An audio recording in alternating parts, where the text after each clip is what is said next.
Devil Woman. We Don't Talk Anymore. So funny how we don't talk anymore. If you know Olivia Newton-John, then you'd also have heard me, because I sang a duet with her called Suddenly, which was from her film Xanadu. Suddenly, I don't need the answer, 'cause I'm ready to take all my chances with you. In the years that I've been singing, I've sold close to 300 million records. That's as much, if not more, than most other recording artists, and yet I'm not known in America. And it doesn't upset me anymore, because I made a joke of it at the Grand Ole Opry. Please do not feel embarrassed that you don't know who I am. No, really, I'm used to not being recognized. I have to tell you, I chose America. America, a place that has 300 million people. I chose you to get away from it all. So Cliff, what is one of the icons of the British music industry doing here at Sun Devil Stadium in Tempe, Arizona? I have friends here, and they very kindly invited me over, along with a couple of other mates, and we're going to together go to Sedona, the Grand Canyon, and we'll end up in Vegas. We're going to see a couple of shows there, and then we'll part company yet again. But we, all of us, live in Barbados for 2 or 3 months of the year. So I'm amazed to hear this is your first ever American football game. Yes, it is. I mean, I know all about football, in that people talk about football in America the way we talk about Europe and soccer.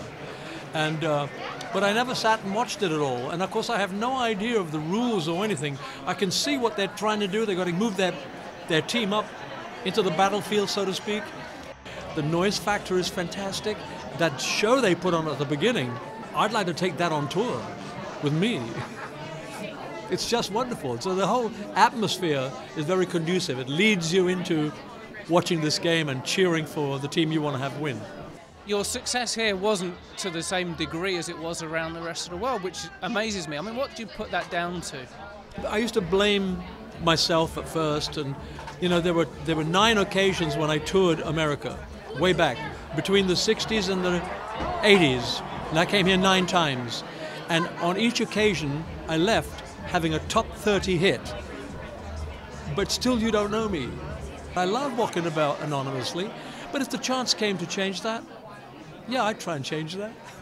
I understand you're about to release your 100th album in November. That is a staggering number. Yeah, I didn't know it was until about 4 weeks ago, and what I wanted to do was release a record of iconic pop rock songs. 14 tracks of classic stuff with unbelievably wonderful Nashville musicians. So I've called my album The Fabulous Rock and Roll Songbook. It's not going to be released in America by my record company, because they only signed me for the rest of the world.